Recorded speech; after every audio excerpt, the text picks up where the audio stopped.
Barbies. Los Barbies y Kens. Tienen que verse lindos, exitosos y millonarios. Hola y bienvenido a Preguntas Difíciles acerca de Dios. El podcast donde podemos conversar acerca de aquellas interrogantes desafiantes sobre Dios, Jesús, la iglesia, el cristianismo, la vida y demás temas. Soy Pablo Mora, teólogo, escritor, conferencista y pastor. Y aquí encontrarás respuestas a valiosas preguntas complicadas, pero también serás desafiado a cuestionarte y crecer en tu fe. Únete a nosotros en Preguntas Difíciles acerca de Dios, mientras desentrañamos las verdades que nos acercan a una conexión más profunda con Dios. En el podcast de hoy tenemos a un gran invitado, a Edgar Escobar de Biblia Libre, filósofo, teólogo e influencer. Y vamos a estar conversando alrededor de la pregunta que nos llegó que dice: ¿existen teologías corruptas en este momento? Así que vamos a conversar entre la devoción y la controversia de las teologías corruptas. Escuchemos la conversación. Bueno, muchísimas gracias, Edgar, por aceptar nuestra invitación aquí a Preguntas Difíciles acerca de Dios, donde hablamos temas complicados realmente acerca de Dios y realmente lo que busca este podcast es que las personas se hagan preguntas acerca de su fe y que pongan en tela de duda muchas cosas que les enseñan para que puedan crecer en su fe con Dios y que a largo y mediano y corto plazo no sean manipulados, que es lo que pasa. Porque como tanto vos como yo hemos visto que las personas al final se terminan resintiendo con Dios por malas enseñanzas que se han hecho. Entonces, bienvenido. Muchísimas gracias por estar aquí con nosotros. Muchas gracias, mi hermano Pablo. Dios te bendiga y gracias por invitarnos a este segmento. Es una bendición y un privilegio estar con ustedes. Y pues sí, es un tema bastante interesante y que tenemos que profundizarlo para poder ser más edificados en el Señor, porque hoy en día vemos tantas cosas. Cada 8 días sale un nuevo movimiento, cada 8 días sale una nueva doctrina, cada 8 días hay una nueva unción, cada 8 días hay un nuevo acto profético, cada 8 días hay una nueva cosa que uno ya no sabe ni qué es esto. Se convirtió en una sopa terrible y bueno, pues estamos precisamente aquí para intentar dar un poquito de luz alrededor de todos estos temas, mi hermano. Y sí, y es que justamente eso es lo complicado. Te cuento que recientemente nos pasó, y creo que más adelante vamos a profundizar, que aquí a la vuelta de nuestra casa se movió justamente un grupo de personas del nuevo movimiento cristiano judeo mesiánico, pero ortodoxo. Wow. Y nosotros vivimos en un clima calientísimo aquí en Costa Rica, y ellos andan con la ropa ortodoxa, con los sombreros esos de pelusa calientes. Y yo digo, wow, qué complicado, porque muchas veces más bien al sacar las cosas de contexto y manipular las cosas se vuelve complicado. Entonces hoy vamos a estar hablando sobre las corrientes teológicas corruptas. Volviendo, hoy vamos a hablar sobre las corrientes teológicas corruptas. Principalmente vamos a tocar como las más conocidas ahorita a nivel latinoamericano, porque muchas hay, o sea, muchas hay y todos los días, como vos decías, nace una nueva. Sí. Muere una y nace una. Es que es un ciclo que tienen. ¿Y qué tal si comenzamos primeramente con la más conocida, tanto de Estados Unidos como en toda Latinoamérica, la famosísima teología de la prosperidad? La famosísima teología de la prosperidad. Bueno, la teología de la prosperidad, que en sí mismo no es ni teología ni habla de prosperidad, porque las dos cosas son palabras que le quedan bastante grandes a esta manera o a este movimiento, sí, porque no corresponde a una teología. Es una de las consecuencias de lo que llamáramos anteriormente el movimiento de la fe. Exactamente, totalmente de acuerdo. Sí, no podemos sacar a la teología de la prosperidad del contexto del movimiento de la fe. De hecho, esto es lo que llamamos como movimientos neocarismáticos, movimiento de la prosperidad, el movimiento del reino ahora, la nueva reforma apostólica, todo ese tipo de movimientos, incluso todo lo que nos habla de los actos proféticos, apostólicos y todas esas cosas vienen de lo mismo, del movimiento de la fe. ¿Y de dónde surge el movimiento de la fe? Que es la pregunta, ¿no? Hace bastantes años, a comienzos del siglo XX, después de todo el avivamiento de la calle Azusa y pasan una cantidad de cosas. Por allá en los años 50 viene una cuestión que llamaron ellos la lluvia tardía. Sí, exactamente. Sí, no sé si lo recuerdas. En ese momento había un predicador carismático que se llamaba William Branham. Entonces William Branham comenzó con todo este movimiento carismático, fue uno de los primeros televangelistas, fue uno de los primeros en exacerbar, bueno, ya se había visto en el movimiento de la calle Azusa, algunas manifestaciones que ellos decían eran del Espíritu Santo. Y después todo ese movimiento lo va a tomar un hombre que se llama E.W. Kenyon. Ajá, exactamente.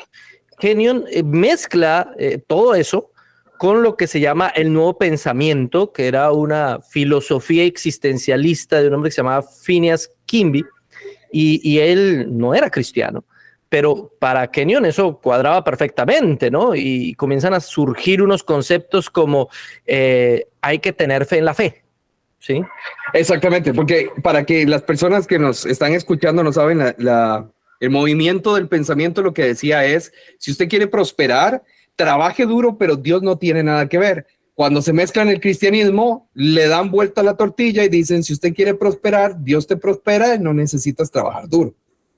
Y ahí es donde se complica la situación, porque es esta ideología de una persona que no era cristiana y alguien, digamos cristiano, porque por los frutos los conoceréis, y ahora con los años hemos visto los frutos, ¿verdad? Y lo toma, y lo transforma, lo manosea, porque eso literalmente es lo que pasó, se manoseó, y entonces tenemos esta mezcla de pensamientos, ¿verdad? Te iba a contar, estaba leyendo un artículo de un man que se llama Marco Antonio Quesada Chávez. El artículo, espérate, creo que aquí lo tengo, se llama Huellas ocultas, la teología de la prosperidad en América Latina a la luz de los orígenes ideológicos en el movimiento del nuevo pensamiento. Es de la Escuela Ecuménica de las Ciencias de la Religión de la Universidad Nacional de Costa Rica.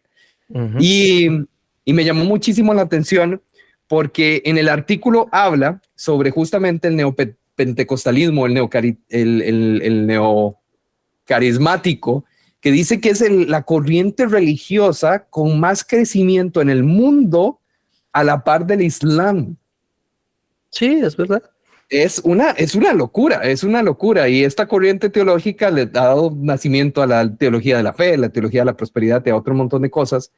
Y bueno, síguenos contando un poco más acerca. Lo que tú estás diciendo es muy asertivo, mi hermano, porque precisamente el problema es ese.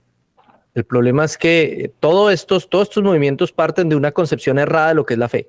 Sí, totalmente. Porque ellos ya no ven la fe como la confianza en la voluntad divina, que es lo que realmente es la fe.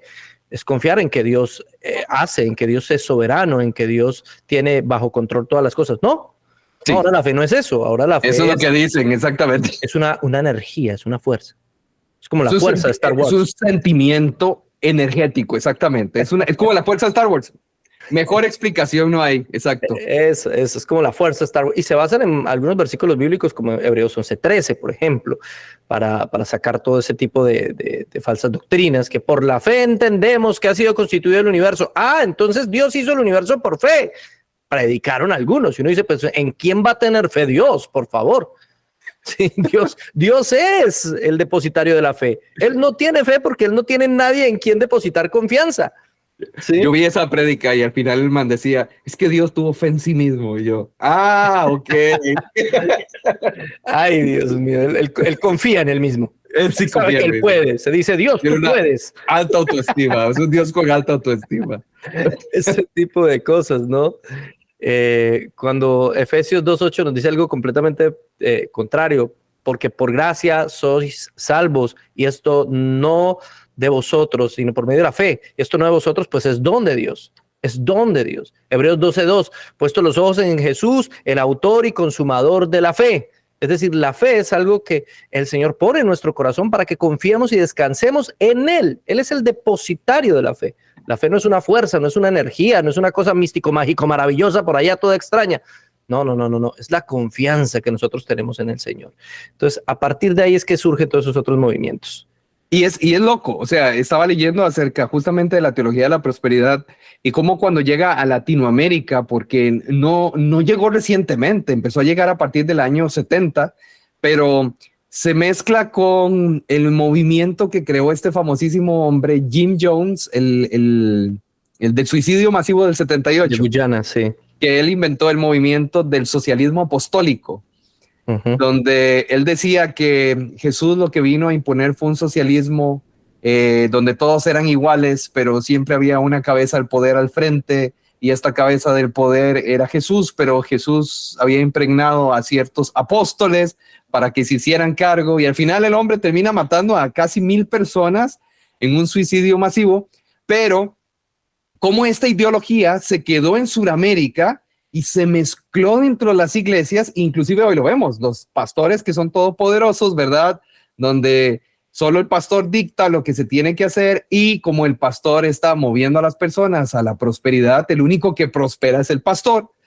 Y vemos casos de pastores que se hacen selfies en su Mercedes del año diciendo de que es la manera de quitarse el estrés, pastores diciendo que si Dios no prospera al pastor es porque el pastor está en pecado.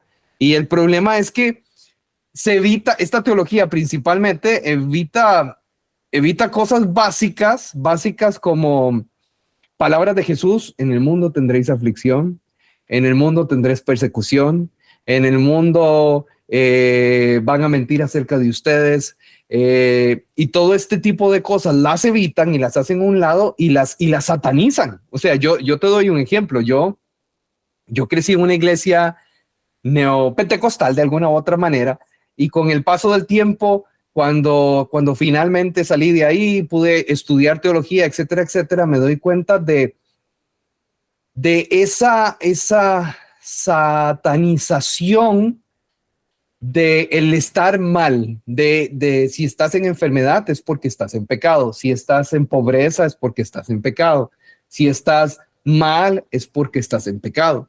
Y cómo ha afectado. O sea, vemos documentales tanto de Discovery Channel como de History, como de otro montón de lugares, donde nos enseñan cómo hay iglesias de la teología de la prosperidad que están involucradas con el narcotráfico. Y yo lo que me pregunto, y yo creo que muchas personas se hacen la pregunta, es ¿cómo es que tienen tanta gente?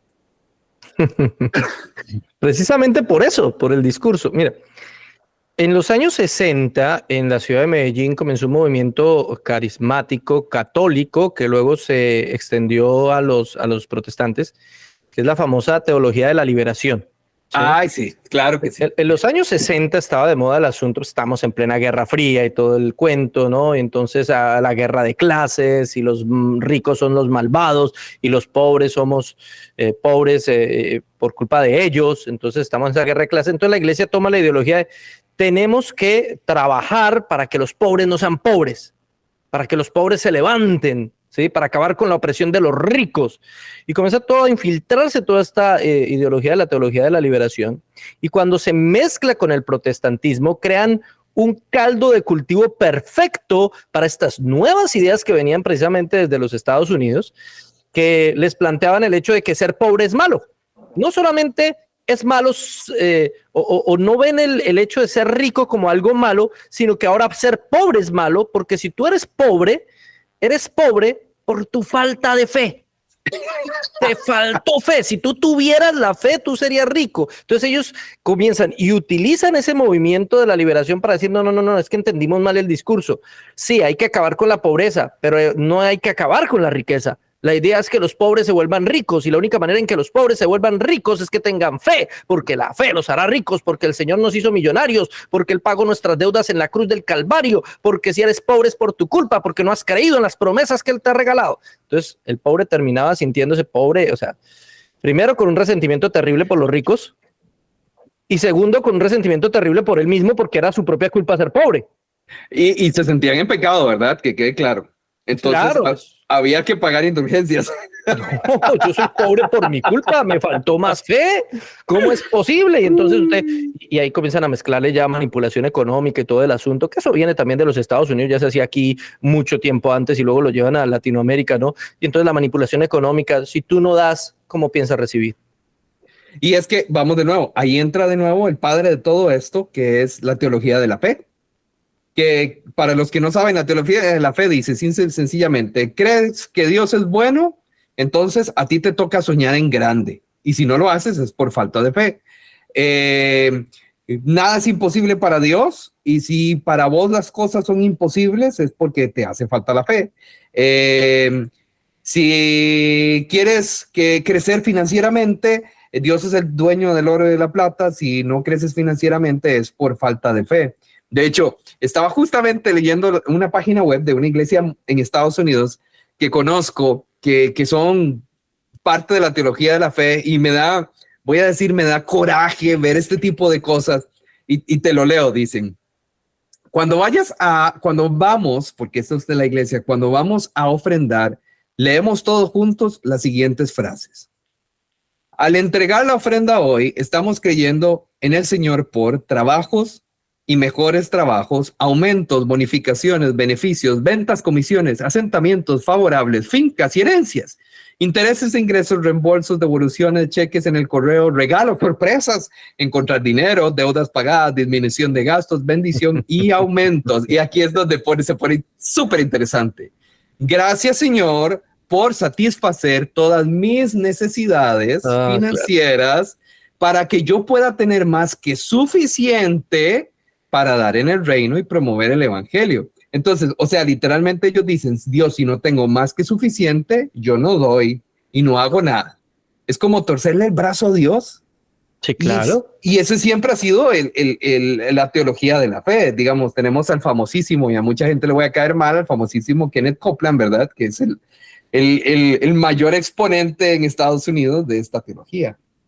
Kenneth Copeland, Kenneth Hagin, Benny Hinn, sí, Joyce Meyer, Joel Austin, perdón, todos están en la misma lista, todos siguen exactamente la misma fórmula. Y a ellos ahora los nuevos evangelistas latinos que se unen, porque aquí en los Estados Unidos pues hay muchos latinos que se vienen a organizar iglesias exactamente con la misma teología, con la misma lógica, pero ahora empaquetada para los latinos. Entonces, yo conozco particularmente un grupo de hermanos que salieron de una de estas iglesias, donde el discurso de sus pastores en la Florida precisamente era: ustedes tienen que mostrar que son bendecidos. Ustedes tienen que venir con buena ropa cara, zapatos costosos. Ustedes tienen que, si están muy obesos, muy gorditos, entonces tienen que ponerse a dieta, porque las personas ven el testimonio y si lo ven a usted gordito dicen, no, pues yo no quiero una iglesia donde los líderes están gorditos. No. Tienen que verse simpáticos, buenos mozos. Hasta Barbies, eso, todas, Barbies. Barbies y Kens. Tienen que verse lindos, exitosos y millonarios. Ese es el secreto. ¿Por qué? Porque apelan a la avaricia de la gente. Finalmente, por eso es que crecen. Porque la gente es avara, porque la gente quiere tener dinero, porque la gente anhela tener lo que nunca ha tenido: fama, dinero y poder. Así que esta gente les promete eso, y por eso es que se llenan esas iglesias. Si usted le predica a unas personas sobre arrepiéntase, crean el evangelio, usted es un pecador, pues no les gusta, porque el mensaje no me está diciendo cosas bonitas. Pero si te dicen, por ejemplo, encuentra el campeón que hay en ti. Esa es otra cosa. Yo soy un campeón. La gente no se ha dado cuenta que soy un campeón. Discurso psicológico. Exactamente. Hay una manipulación, hay un discurso. Por eso estas personas no son predicadores. Usted no ve haciendo a estas personas exégesis de la escritura, tomando un texto y analizándolo y extrayendo lo que él dice. No. El texto es un pretexto para dar una idea que ellos ya tienen. Ellos no acomodan su pensamiento a la Biblia, acomodan la Biblia a su pensamiento, hacen exégesis. Ese es un punto fantástico, porque nosotros, digamos, aquí en nuestra iglesia siempre decimos, el único bíblicamente que sacaba versículos de contexto fue Satanás. Así es. Entonces, el pastor que saque versículos de contexto, ¿de quién es? Claro. Esa es la pregunta. ¿A quién está imitando? Porque de alguna u otra forma nosotros, los cristianos, se supone que somos hijos de Dios y estamos en un proceso de transformación de nuestro carácter, de nuestra manera de ser, de nuestra manera de comportarnos. Y si hay algo que es complicado, son los versículos de contexto, porque siempre nos van a llevar a un pretexto. Entonces, ejemplo, sacan de versículo de contexto y entonces Dios te dará abundantemente y remecida, etcétera, ¿verdad? Pero se les olvidan otros versículos que están hablando totalmente de lo mismo, como 2 Corintios 9:7, no den por necesidad, o en griego que literalmente dice, no den compulsivamente, no den buscando algo. Y entonces se les cae literalmente la teología de la fe, todo esto de oramos, entregamos por trabajos y esto, porque entonces ya Corintios no vale, o Salmos 37:26, dentro de su contexto, los justos dan sin esperar nada a cambio, ¿verdad? Pero es complicado porque la mayoría de personas, como vos decías, se van por el discurso en lugar de ponerse a estudiar la Biblia. Y esto es algo que yo creo personalmente no es nada que nadie haya dicho, pero yo creo que es que a la gente le da pereza. Yo sinceramente creo que a las personas les da pereza de llegar y decir, voy a agarrar la prédica del pastor. Primero, voy a tomar apuntes de lo que dijo el pastor. Segundo, voy a tomar la prédica del pastor y voy a ir punto por punto analizando qué dice la Biblia. La Biblia, ¿qué dice acerca de esto que está el pastor hablando? De que descubre el campeón que hay en ti. La Biblia, ¿qué dice acerca de esto específicamente? Porque el pastor sí me dio este y este versículo, pero ¿cuál es el contexto de estos versículos? ¿Está hablando de mí o está hablando de un caso específico, en un momento específico, en un lugar específico de la Biblia? Claro. Porque yo te digo, digamos, mi esposa y yo hace un tiempo hicimos una gira mi esposa es ecuatoriana, hicimos una gira por Ecuador a diferentes iglesias y en el proceso descubrimos varias cosas y estadísticamente después encontré una estadística que más del 70% de los pastores o predicadores en Latinoamérica jamás en su vida han llevado un curso de teología, nunca, ¿verdad? Segundo, no les gusta leer. Esa es la segunda, entonces, sin curso de teología y sin leer estamos mal. Y tercero, el problema es que lo que han aprendido, lo han aprendido fuera de contexto de pastores que les gusta y lo que hacen es duplicarlo. Entonces, al final, terminamos, como dirían en Puerto Rico, con un arroz con mango que no es ni arroz, no es mango y tampoco y no tiene ni mango, lo que tiene es pollo y otro montón de cosas. Entonces, las personas terminan total y completamente confundidas y ahí es donde yo digo, a partir de la teología de la prosperidad, la teología de la fe, empieza esta nueva teología que yo digo que es la teología del nuevo siglo, que es la teología humanista, cosas como Dios ama a todos por igual, o Dios ama al pecador pero no ama el pecado, o Dios es amor y por eso tenemos que aceptar y abrazar todas corrientes ideológicas, o como somos hijos de Dios, somos dioses pequeños. O la más reciente que escuché, Judas se arrepintió, pero fue por culpa de los religiosos que no lo aceptaron en las iglesias. Entonces, nace esta nueva idea, ¿verdad? Que es muy atractiva para el grupo de jóvenes que vienen atrás, ¿verdad? De todas estas generaciones, donde les pican el oído y los hacen sentir bien y les meten argumentos muy emocionales y que tal vez ni siquiera se han fijado de dónde vienen. Digamos, esta que es famosísima, la de somos dioses pequeños, que se la hemos escuchado a predicadores como Cash Luna, se la hemos escuchado a Kenneth Copeland, se la hemos escuchado inclusive al mismo Benny Hinn, se la hemos escuchado a Maldonado, que la gente no se ha puesto a pensar de dónde vienen, y eso viene del mormonismo. Ellos son los que creen que en algún momento, cuando los 144,000 estén y que entonces Dios va a designar planetas para cada uno y cada uno va a ser un dios de ese planeta. Entonces, ¿cómo ves vos? Mi pregunta es, ¿cómo vos como persona influyente en esta época, cómo ves que está afectando todas estas corrientes la fe de los cristianos? Principalmente la mayoría de cristianos que no quieren poner en tela de duda lo que dice su pastor. ¿Qué recomendación darías cuando ves que esto está siendo afectado? Bueno, has tocado varios puntos muy importantes, ¿no, mi hermano? En primer lugar, hablaste de personas que tienen pereza de leer la Biblia. Sí, eso hay un grupo grande. Hay otro grupo diferente que son personas que no pueden.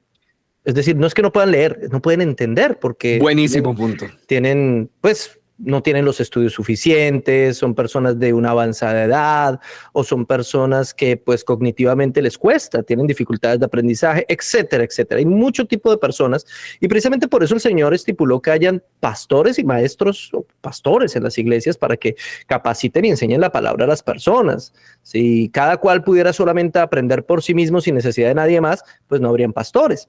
Así Claro. que hay una combinación de las dos cosas, tanto de personas que les da pereza poner en tela de juicio lo que sus pastores dicen y no toman el ejemplo de los nobles de Berea, porque la Biblia los llama así, nobles, a los bereanos que confrontaban lo que Pablo enseñaba con las escrituras para ver si de pronto este hombre se estaba equivocando o no. Ellos no comían entero, ¿sí? Los cristianos de Berea, como otros que simplemente desafortunadamente se encontraron en este tipo de agrupaciones y que no tienen el nivel intelectual, cognitivo, racional, la capacidad para entender que están en un error y que simplemente pues creen lo que sus pastores de mala manera y con mala intención, porque la mayoría de ellos tienen es realmente una mala intención, les enseñan, ¿cierto? Entonces hay que categorizar esas dos cosas. En segundo lugar, mi hermano querido, creo que el humanismo es toda la falsa teología, es decir, toda teología falsa es humanista, toda. Muy buen punto, muy buen punto. Solo la teología bíblica es teísta, porque cuando te centras en Dios, pues todo lo demás, ahí es cuando te das cuenta que todo lo demás es mentira.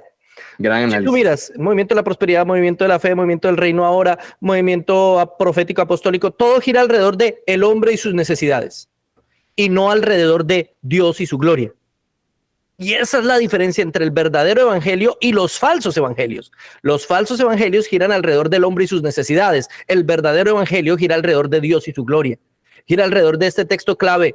Buscad Fantástico. primeramente el reino de Dios y su justicia y todo lo demás os vendrá por añadidura. El reino de Dios y su justicia. Eso es lo primero. Ese es el centro del evangelio. Cristo es el centro, no el ser humano. El tema de la palabra es la salvación, pero el centro, el protagonista no es el hombre. El protagonista es Cristo.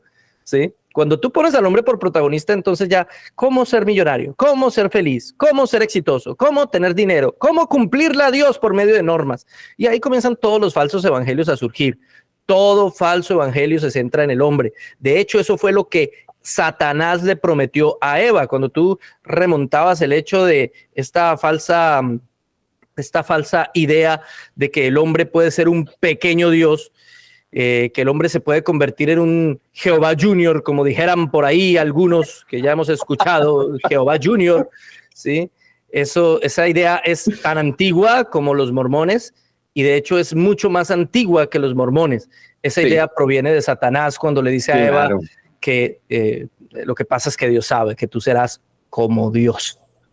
¿Sí? Ese es el problema de Dios, ¿no? Tú no vas a morir, tú serás como Dios. Es la misma promesa que estos movimientos les están haciendo.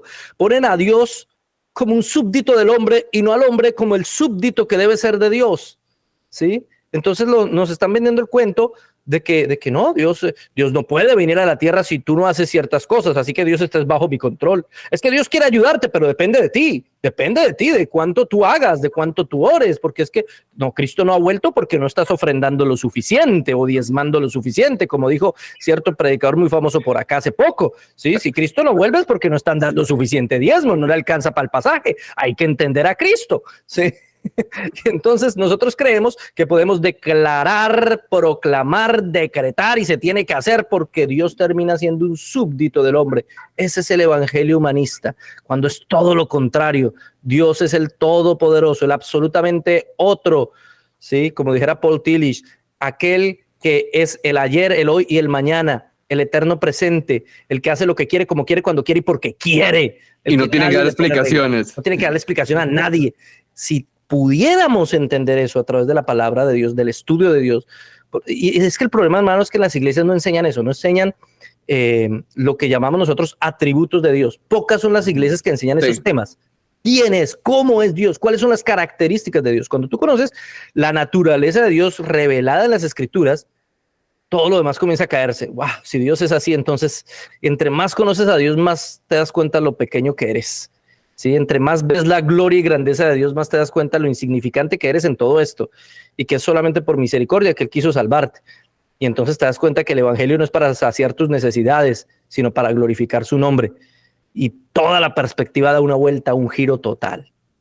Y es que tocaste un punto fantástico y es justamente eso, que la mayoría de personas no conocen los atributos de Dios. Todo el mundo conoce uno, que es el amor, ¿verdad? Y ese es el más manoseado porque según nos han enseñado, el amor de Dios no tiene límites, ¿verdad? Pero yo voy a la Biblia y veo que Dios deja límites bien establecidos en su amor. Él dice, mira, estos son los límites, esto es bueno, esto es malo, esto se hace, esto no se hace. Entonces, Dios se encargó muy claro de marcar la cancha. Llegó y dijo, man, aquí están, van a vivir. Bueno, aquí les dejo las escrituras. Estos son los límites marcados de la cancha. El amor tiene límites. Digamos, yo lo veo con mi esposa. Y yo me imagino que vos también.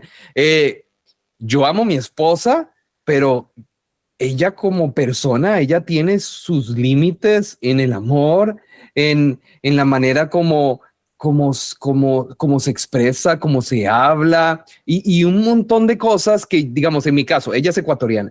Cuando recién nos casamos hubo un conflicto, yo digo de español, ni siquiera de intereses. En ecuatoriano una cosa significa otra significa otra. Con el tiempo establecimos límites, inclusive establecimos un idioma universal, digo yo, que era un español neutro, porque habían cosas que chocaban, como el ahorita. El ahorita en Ecuador es ya, en este momento. Aquí en Costa Rica ahorita es ahora, dentro de 4 horas o cuando yo quiera, ¿verdad? Entonces había conflictos. Mi esposa llegaba y me decía, saca la basura. Y yo, ahorita. Y no pasó en 1 hora, en 2 horas, en 3 horas. Y yo pensaba, ahora a las 9 de la noche saco la basura y ya está todo listo. Pero eso nos enseñó que el amor tenía límites. Con Dios ha sido exactamente igual. Dios dice, ok, van a haber conflictos de interés, van a haber conflictos idiomáticos, van a haber conflictos de un montón de cosas, pero este soy yo los hice, ustedes son criaturas mías. Si deciden hacer estos pasos, que seguir a mi hijo, creer que él es Señor, que él es Salvador, que yo lo levanté de los muertos, entonces ya no son criaturas, son hijos. Empiezan un proceso diferente. Pero vos no entras en esta categoría de hijo si no cumplís con los lineamientos para ser un hijo. Y es ahí donde yo creo que la iglesia es la mayor propulsora de estos movimientos amorosos, de me tienen que aceptar como soy, tienen que creer lo que yo creo, como yo me siento, como si yo me siento perro, me tienen que amar así, porque Dios es amor. Ustedes son cristianos, se supone que tienen que aceptar a todos como son. Si a mí me gustan, no sé, si yo me enamoro de las manzanas, me tienen que aceptar como un manzanero oficial y tienen que cambiar la manera de referirse a mí. Ya no soy él, sino ya soy manzano y más bien se vuelve una persecución debido, yo creo, a la mala enseñanza que se ha dado de un solo atributo de Dios, cuando Dios tiene un montón de atributos. Dios es amor, pero Dios es venganza. Dios es amor, pero Dios es justicia. Dios es amor, pero también es paz. Dios es amor y tiene un montón de cosas que como vos decías, como no se enseñan, entonces todos los argumentos no se han caído. Cuando se empiecen a enseñar, se va a dar vuelta la tortilla y las personas van a empezar a ver como un montón de ideas o ideologías extrañas que realmente no son válidas, empiezan a caerse porque nos damos cuenta que Dios es Dios y yo soy creación y yo no tengo nada que demandarle, declararle, decirle ni torcerle el brazo, porque que ver, o sea, a mí yo voy a decir una cosa, a mí me da vergüenza yo llegar y decirle, Dios, te declaro. O sea, yo lo veo con mi hijo tiene 2 años. Yo no me puedo imaginar a mi chiquitino entrar y decirme, papá, te declaro que me vas a dar un carro de juguete. Yo me reclamo mi carro. Es decir, reclamo mi carro de juguete. Yo me lo voy a quedar viendo y voy a decir, ¿qué le pasa a este? Y yo creo que Dios hace lo mismo, se queda viendo y dice, pero ¿qué le pasa a este? O sea, no ha entendido que yo soy yo soy Dios y él es mi creación, que en el caso mío, que yo soy papá y él es mi hijo y así no funcionan las cosas. Entonces, la segunda pregunta que quiero que conversemos ya cerrando es, ¿cómo podemos protegernos y discernir frente a estas corrientes teológicas que son dañinas, realmente son dañinas. Yo diría que son inclusive paganas, no son ni cristianamente cercanas, son paganas. ¿Cómo nos podemos proteger de estas teologías? Sí, bueno, lo primero que tenemos que hacer es estar en comunión con el Señor y su palabra, ¿no?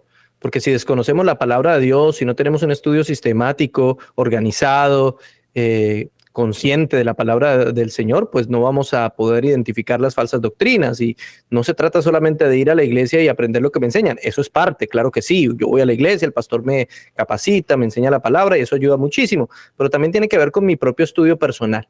Tiene que ver con mi propio estudio devocional. Yo tengo que estudiar la palabra, profundizar en ella, es la única manera. En segunda instancia, no tengo que despreciar el conocimiento de otros. ¿A qué hago referencia? Todos estos movimientos surgen porque desprecian 2000 años de teología. Estos movimientos surgen porque cogen los 2000 años de teología pasada y los tiran a la basura y dicen estos tipos no sabían nada, nosotros sí. Eso es algo muy arrogante, entre otras cosas. Totalmente. Nosotros sí sabemos, nosotros sí podemos interpretar la Biblia y nosotros sí les vamos a dar la verdad de la Biblia, ¿sí? Y no es así. El Espíritu Santo ha estado guiando a su iglesia siempre, siempre, toda la historia. Claro, todos los teólogos tienen errores, todos, no importa el más sabio y estudioso de ellos, seguramente también tuvo errores, pero la luz ha ido creciendo, la iluminación es progresiva en la historia, y cuando nosotros tomamos textos de estos grandes teólogos de la historia, podemos encontrar cosas e interpretaciones bíblicas que nos van a fortalecer. Por ejemplo, cuando yo estudiaba, Jonathan Edwards me dio una luz enorme alrededor de la libertad, del libre albedrío, también de la soberanía de Dios. Todo eso me permitió entender muchísimas cosas porque Dios le había dado una luz especial a él. Si yo me pongo a buscar eso por mí mismo solito, sin considerar lo que Dios le había ayudado a él y a otros antes de él, porque él tampoco se basó solamente en lo que él pensaba, sino también se basó en lo que estudió de otros,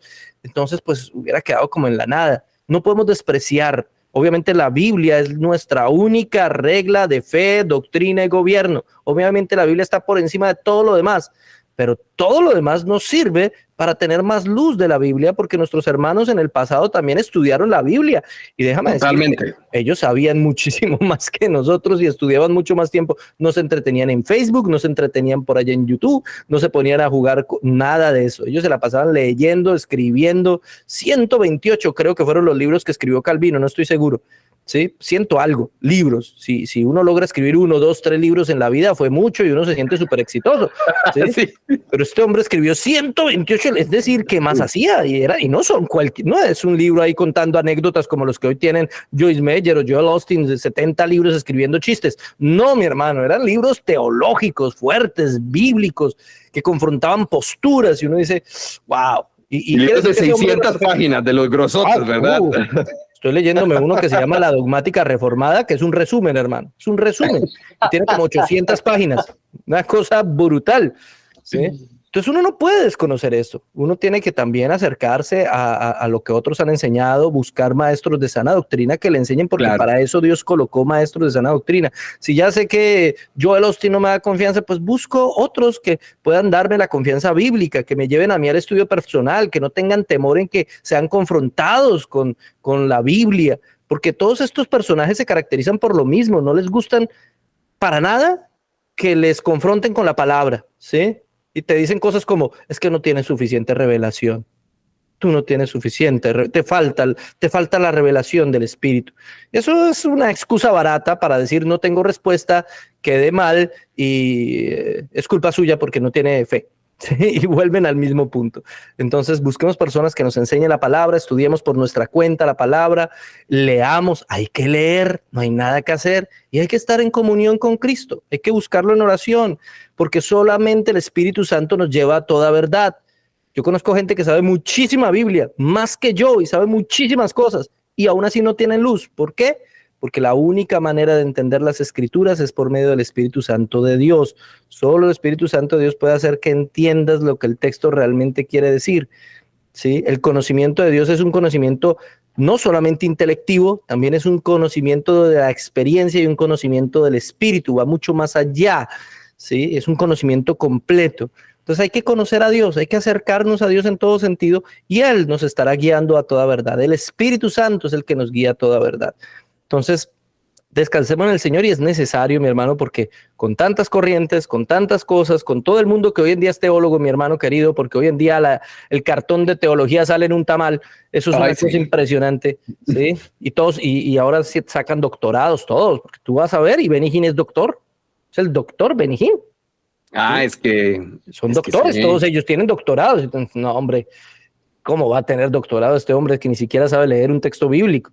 Y sí, sí, porque hoy en día los títulos no significan nada. Por eso es que Pablo, después de nombrar todos sus títulos, afirmó: yo todo eso lo tengo por basura. Y es que eso se trata. Eso se trata. Yo creo que, como vos mencionabas, primero leer, analizar lo que se enseña y es tomar lo que te enseñan en tu iglesia o lo que enseña el pastor que viste en la tele o lo que enseña la persona, analízalo, toma notas, ve con la Biblia. Hoy en día tenemos a San Google. En Google hay información buena, como hay mala, pero hay información buena que te puede servir para analizar las cosas y ver que si lo que te están enseñando está en un contexto, ya no necesitas ir a una librería y comprar una concordancia bíblica, ya ahora puedes buscar una en internet y gratis. Yo creo que algo muy importante es que las personas tienen el derecho y el deber de hacerse preguntas, de decir, mira, esto que estoy aprendiendo está bien. Esto que me están enseñando es correcto. Mi pastor está enseñando algo que es bíblico. ¿Será que lo que estoy aprendiendo no está bien? Porque como vos decías, van a hacer preguntas al pastor o los confrontan, el pastor los manda a orar, les dice que no son suficientes, que no tienen la capacidad. O recientemente escuché esto, inclusive de un influencer que le decía a alguien, es que usted no tiene el bagaje que yo tengo en este mundo de la fe. Oh, qué humildad. Y yo decía, el bagaje es basura, man. O sea, si vos estás enseñando algo que no es cierto, pues el bagaje no sirve para nada. Y la gente tiene que entender que se vale hacerse preguntas, se vale confrontar lo que se te está enseñando conforme a la palabra de Dios, porque eso te va a abrir los ojos, te va a poder encontrar el camino correcto. Como vos decías, ningún teólogo, ningún pastor es perfecto y no existe. Y si hay uno que exista, pues lo más seguro tiene un montón de cosas escondidas, pero entender que también tienen que tener la libertad y al hacerse preguntas, tener la libertad de decir, mira, encontré que esto que dijo mi pastor está fuera del recipiente, y poder decir, mi pastor aceptaría que yo vaya y le diga, pastor, verás, lo que enseñaste está fuera del recipiente. Y si la persona dice, no, mi pastor jamás, porque me va a mandar a orar y todo eso, también analizar eso, analizar el carácter de su pastor y decir, mira, mi pastor no está reflejando cómo debería comportarse un pastor cristiano que se supone que debería aceptar la crítica y llegar y decir, uy, sí, mira, me equivoqué, tenés toda la razón, gracias por traerme la luz, y el domingo siguiente hablar en la iglesia y decirle a la iglesia, señores, lo que enseñé el domingo pasado estuvo mal, gracias a Dios guió a una persona para darme cuenta de que estaba mal por esto y esto. Pero yo en mi caso he visto, si acaso 2 veces en mi vida, pastores que se retracten de cosas que han dicho y que sé que han llegado personas a decirle, pastor, mira, estuvo mal por esto, esto y esto. Entonces, que la gente se haga preguntas, que analice también a su pastor y que puedan decir, mira, lo que están enseñando es correcto bíblicamente. Mi pastor aceptaría una crítica constructiva. Obviamente no voy a llegar a atacarlo, decirle, pastor, usted es un hijo del diablo, etcétera, etcétera, porque cualquier ser humano se va a poner a la defensiva. Esa es otra historia. Pero también dentro de eso que se haga la pregunta. Mi pastor dice, Dios me dijo, así dice el Señor, o dice, declare, proclame, desate.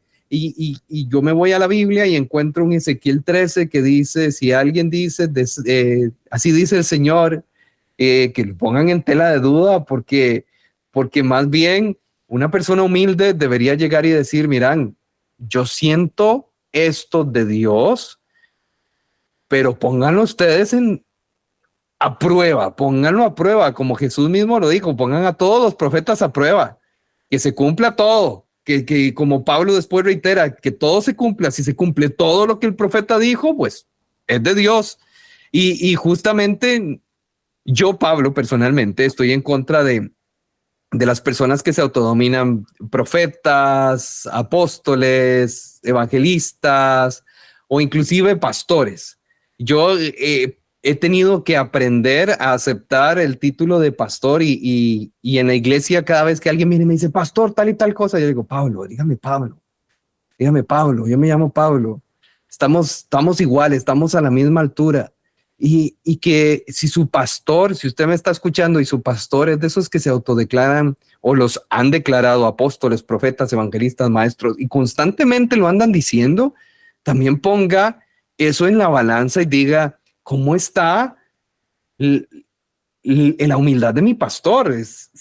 ¿Será que se le subió, se le olvidó que aquí el importante que lleve el título es Jesús, no yo? Que lo más importante no es el título que yo tenga, como vos decías, ahora todos son doctores. Ahora recientemente justo hoy estaba investigando sobre este nuevo movimiento que son los ángeles, que ahora hay arcángeles y sí, todos estos, ¿verdad? Y yo, wow, o sea, yo estoy bien atrás en estas bodas, pero ya para cerrar y para terminar y dejar esto un poco más amarrado, porque la conversación ha sido muy rica, es entender que la mayoría de teologías locas que andan por ahí y que yo no llamaría ni siquiera teologías, que yo llamaría manipulaciones bíblicas, como la prosperidad, la fe, el humanismo, todos estos vienen a base justamente de lo que vos decías desde el principio. Satanás lo que ha querido es endulzar al hombre y a la mujer con la idea de que yo puedo llegar a ser como Dios y que yo tengo la misma autoridad que Dios y que yo puedo declarar y desatar que Dios haga algo porque estamos a la misma altura y entonces Dios tiene que hacer.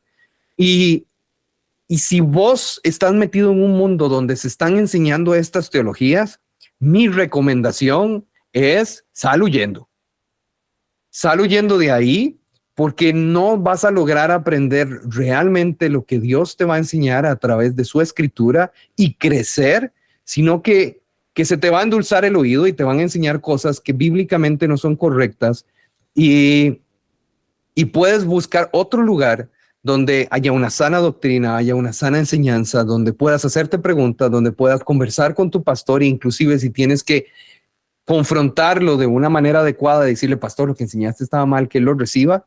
Hay muchas iglesias así y puedes encontrarla en tu ciudad, en la ciudad que sea. Hay muchísimas iglesias así. Usualmente esas iglesias no se ven como queremos, no saben como queremos, no se sienten como queremos, pero están ahí y tienen una sana doctrina. Hazte preguntas, analiza todo, ponlo según la Biblia y principalmente ten una relación con Dios, busca a Dios, aprende de las escrituras, lee todos los días, ten una relación diaria con Dios, haz devocionales y aprende todos los días de su palabra. Edgar, para terminar, te hago una consulta final. Si pudieras darle solo un tip a las personas que nos están escuchando acerca de todas estas teologías corruptas, ¿cuál sería el tip que les darías para que puedan buscar el camino correcto si es que están involucrados en uno de estos grupos? Bueno, mi hermano, es lo que ya la Biblia nos enseña, ¿no? El tip que les daría es que el que esté predicando predique el arrepentimiento, predique a Cristo, que el tema de la predicación, que el centro del discurso sea Cristo y su gloria, no el hombre y sus necesidades. Esa es la base de todo. ¿Sí? Cuando tú ves la falsa teología queer, ¿en qué se basa? En que ellos quieren ser aceptados porque todos tenemos derechos y el amor es amor y todo ese asunto. ¿Se centra en quién? En el hombre, en lo que ellos quieren escuchar. Cuando tú ves a los judaizantes, ¿sí? Que entonces ahora cumplamos la ley, obedezcamos todo lo del Antiguo Testamento. ¿En qué se centra? ¿En Dios? No. La parte que nos conviene. Sí, en lo que ellos pueden hacer para ser salvos, en sus obras, ¿sí? Entonces, todas estas tendencias giran alrededor siempre del hombre. Pero cuando llegas a un lugar donde te predican es al Cristo glorificado, a que tú eres incapaz, pequeño, que tú sin Él no puedes hacer nada, de que lo necesitas como el aire que respiras, ¿sí? De que separado de Él nada puedes hacer, de que tus obras solo son una consecuencia de tu relación con Él, no la causa. Entonces te das cuenta, estoy en una doctrina sana, porque me muestran lo pequeño que soy y lo grande que es el Señor. Esa es la clave siempre que examinemos cualquier tendencia doctrinal. Fantástico, fantástico. Hoy hemos tenido la gran dicha y bendición de tener con nosotros a nuestro querido Edgar Escobar, que es filósofo, es teólogo, es certificado en radio, creo, un montón de cosas que yo estaba impresionado y fue buscando por ahí, porque no existe ninguna página donde vengan todos los títulos, fue investigando. No, el título que más me gusta es el de Siervo Inútil, hermano.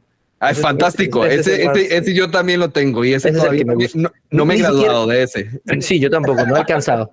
Es mucho para mí todavía, pero ahí voy. Ese es el que me importa. Sí, y ha sido una gran dicha, una gran bendición tenerte con nosotros y que hayas aceptado estar con nosotros en nuestro podcast, que tanto personas cristianas como personas ateas escuchan porque quieren aprender sobre todos estos movimientos que se han dado. Y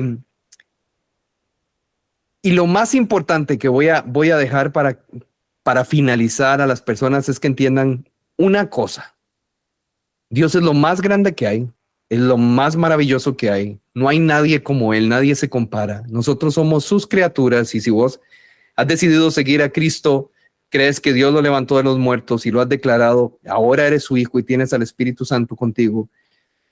Entonces tienes que entender que ya no solo eres criatura, sino que eres hijo. Y como hijo también tienes responsabilidades. Y dentro de esas responsabilidades es la transformación del carácter, que es todos los días. El aprender a hacerte preguntas, el aprender a crecer, el aprender a cambiar, el aprender a ser humilde, a tener dominio propio. Y todo eso es un proceso de crecimiento. Y dentro de todo lo que hablamos hoy de las teologías corruptas, también es parte del proceso de crecimiento. Si vos ves que tu pastor no ha cambiado en 20 años, que no tiene dominio propio, que no ha sido una persona paciente, que el fruto del Espíritu no se ha manifestado en las diferentes cosas, también puedes poner eso en tela de duda, analizar y decir, según lo que me enseña la Biblia, mi pastor, mi líder, ¿está trabajando como un cristiano como se debe?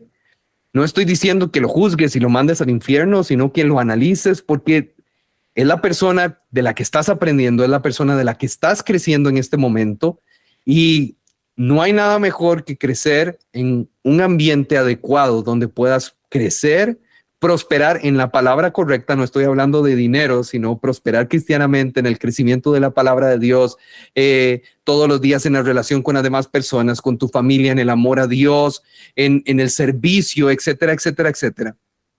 Y que puedas entender que en ese caminar cristiano todos los días van a haber dificultades, que si estás en prueba, si estás en tribulación, si no tienes dinero, tal vez en este momento no es porque pecaste, no es porque estás en una prueba, no es porque Dios no te quiere, no es porque no tienes suficiente fe, sino que la Biblia nos enseña que hay estaciones de la vida y a veces las estaciones de la vida no es como esperamos y como queremos.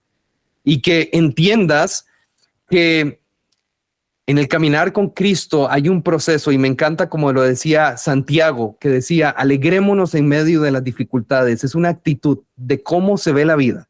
Es una actitud de cómo se ven las circunstancias y entender que tenemos al Espíritu Santo que nos ayuda en ese proceso. Entonces, muchísimas gracias, Edgar, por este día, por estar con nosotros, por haber compartido con nosotros en preguntas difíciles acerca de Dios. Para nosotros ha sido uno de los mayores honores. Yo soy fan, mi esposa es fan. Y no, más bien, muchísimas gracias por la oportunidad. Sé que muchísimas personas que hoy nos escucharon han aprendido muchísimo de todo este tipo de cosas a través de lo que Dios está haciendo tuyo. Y de nuevo, para nosotros es un honor. Muchas gracias. No, mi hermano, el honor ha sido todo mío. Muchísimas gracias por la invitación. Espero que sigan viendo los videos de Biblia Libre y Biblia Libre Prédicas. Definitivamente. Nada, mi hermano, estamos para servir cada vez que cualquiera nos invita. Así que ha sido muy, muy, muy edificante. Dios te bendiga y te guarde. Ahora cuéntanos, ¿dónde podemos encontrar la Biblia Libre para que las personas sepan dónde estás? Bueno, Biblia Libre está principalmente por la plataforma de YouTube, Biblia Libre. También ahí en esa misma plataforma tenemos otro canal alterno que es Biblia Libre Prédicas, donde enseñamos teología, damos sermones completos, y también tenemos nuestro fanpage en Facebook y nuestro Facebook de Biblia Libre. También en TikTok, Instagram, todas las redes sociales, ahí nos encuentran como Biblia Libre. En Facebook no, en Facebook nos encuentran como Edgar Escobar, porque hace un tiempo nos hackearon el Facebook Biblia Libre y nos tocó cerrarlo y abrir otro ya con mi nombre para identificarnos, ¿no? Entonces, desafortunadamente tuvimos ese problema. Por todas las demás redes sociales sí es Biblia Libre. Perfectísimo. Entonces ya todos ustedes saben, pueden encontrarlos a través de las diferentes redes en Biblia Libre y en Facebook a través de lo de Edgar Escobar. Y te entiendo, en Facebook a mí me bloquearon más bien y tuve que empezar de cero. Entonces, de nuevo, muchísimas gracias a vos y muchísimas gracias a todas las personas que nos han estado escuchando el día de hoy. Esto fue Preguntas Difíciles Acerca de Dios.